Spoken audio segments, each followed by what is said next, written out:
I'm Alexandra Harbushka, and today we're going to talk about what it's like dating somebody with herpes.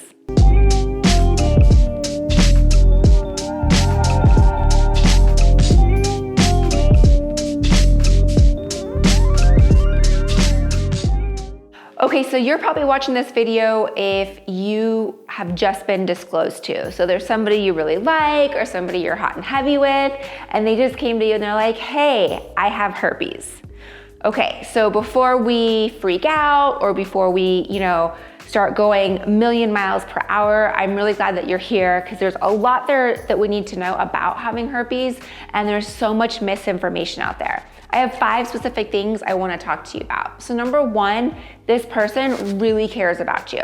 It's hard to disclose. I always say it's hard to do the right thing, right? And so if somebody really cares about building a foundation with you, being on the same page, starting off the relationship, with this really difficult conversation. I always like to say it should be the easiest, hardest conversation you have in a relationship. So yeah, this person really does care about you. Number 2, kind of piggybacks off of number 1, is you can tell this person's character. So often people do not disclose just for whatever reason, and the fact that this person really wants to build this relationship and build this foundation with you really does show their character, because it's so often that people go into freeze mode or flight mode and freak out, and it really paralyzes us from us living with herpes to disclosing. We get so afraid of disclosing to somebody that doesn't have herpes that we just freeze. So this person really does care about you. All right, then this kind of piggybacks on, they kind of all go together. You guys are now on the same page. When we have this sexual health conversation, hey, I really like you, let's get together, let's sleep together, let's talk about our sexual health, that really puts everybody on the same page. A lot of times, one might have one idea, the other might have other ideas or expectations, and this just opens an opportunity for us to communicate about our sexual health. So often, we don't even talk about it. We just kind of jump into bed and hey, cool. We don't even have the conversation of are you dating other people? Are you not dating other people? What are you thinking? So again, it's the same page, which is important, I personally feel, when dating. All right, not the final thing. The 4th thing is this. We have this idea of people that have an STD or STI, or people that have herpes. They don't really care about their sexual health, or maybe they were careless or just irresponsible when it comes to their sexual health, and that's not necessarily true. A lot of times we may think wow, they had so many partners, and that isn't true either. So just because this person that you're interested in, whether he or she has herpes, again, don't try and put the stigma on there. I know for me that when I was diagnosed with herpes, becoming really adamant about my sexual health was super important to me. Having those conversations was really important to me because I got one STD, I did not want another one. So again, this doesn't mean, and I actually always had these conversations with partners. So in my personal experience, it doesn't mean that I was irresponsible.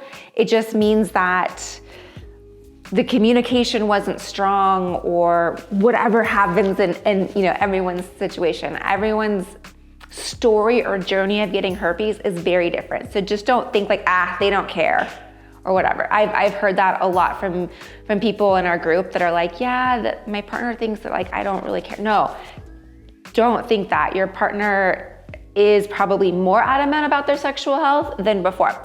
And then finally, because we've had a conversation, we're on the same page, you see their character, you're figuring out together, there's probably a better chance of preventing transmission. So 1 out of 6 people have HSV2, and of those people, 90% don't know they have herpes. Also, 2 out of 3 people have HSV1. So oral sex can happen. You can transmit oral herpes via oral sex, or also vaginal, anal sex. But if a partner doesn't disclose, or you guys don't know that there's herpes involved in a relationship, a lot of times transmission happens. 70% of transmissions actually occur without an outbreak. So that's why it's really important to be on the same page of what you and your partner want to do to prevent transmission. There's things that we can do, like being on the antiviral. It lessens the transmission rate. I've read between 48 and 50%. Using a condoms reduces the transfer rate or protects you 30 to 50% of the time. Also, communication is huge, talking about it. I know I talk to my husband when I'm like, yeah, I don't know, I'm feeling a little run down, or I feel like there could be something happening. That communication is key. All right, again, I'm glad that you listened to this. I'm glad that you walked through. I hope that I helped ease it. Herpes is super, super, super common. In fact, the chances of finding somebody else that doesn't have herpes is actually harder than finding somebody with herpes. It's way more common to meet someone with herpes than it is without. So if you have any questions, please let me know. Type your answers below. I would love to respond to them, whether it's in another video, another series, or of course, just responding to you. I do have a free, it's a PDF download talking about things I wish I had known when I was diagnosed with herpes. It goes through everything you need to know about herpes. Like, do not go to Google. It's the scariest thing ever. I have it all here in a free PDF download, as well as things that cause outbreaks, prevent outbreaks. So there's a lot of great information. Again, it's free. Go to lifewithherpes.com. I also have it linked somewhere for you.